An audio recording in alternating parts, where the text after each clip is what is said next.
HDFC ব্যাংকে কি এমন ঘটলো যে চেয়ারম্যান পদত্যাগ করলেন? দুর্নীতির ইঙ্গিত নাকি ব্যক্তিগত লড়াই? অতনু চক্রবর্তীর একটা চিঠি আর ব্যাংকের শেয়ারে ধস। আসল সত্যিটা ঠিক কি? চলুন জেনে নিই মাত্র 2 মিনিটে। নমস্কার বন্ধুরা, ব্যাংকিং জগতে তোলপাড় ফেলে দিয়েছে অতনু চক্রবর্তীর পদত্যাগ। বিশেষ সূত্রের খবর অনুযায়ী আজকের ভিডিওতে আমরা এর ভেতরের খবর ফাঁস করব। ভিডিওটা দারুণ ইন্টারেস্টিং হতে চলেছে, তাই ঝটপট লাইক ও সাবস্ক্রাইব করে নিন। আর লেটেস্ট আপডেটের জন্য আমাদের ফেসবুকে ফলো করতে ভুলবেন না কিন্তু। 18ই মার্চ 2026 অতনু চক্রবর্তী হঠাৎ পদত্যাগ করলেন। কেন? কারণ হিসেবে তিনি যা লিখেছেন তা রীতিমতো শকিং। তিনি জানিয়েছেন, গত 2 বছর ধরে ব্যাংকের ভেতরে এমন কিছু কর্মপদ্ধতি তিনি দেখছেন যা তার ব্যক্তিগত এথিক্স এবং ভ্যালুসের সাথে মিলছে না। সহজ কথায়, নৈতিকতার প্রশ্নে তিনি আর এই পদে থাকতে চাননি।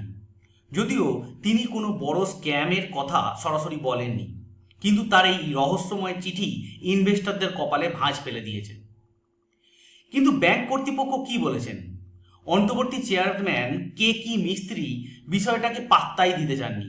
তিনি বলেছেন, অতনুবাবুর কারণগুলো খুবই অযৌক্তিক।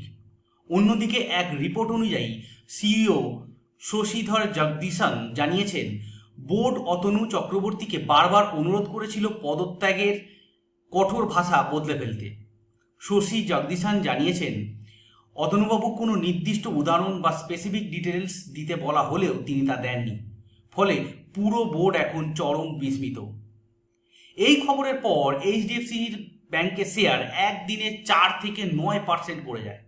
সূত্র বলছে এটি হয়তো ব্যক্তিগত মত পার্থক্য, কিন্তু বড় কোনো সমস্যার ইঙ্গিত কি লুকিয়ে আছে?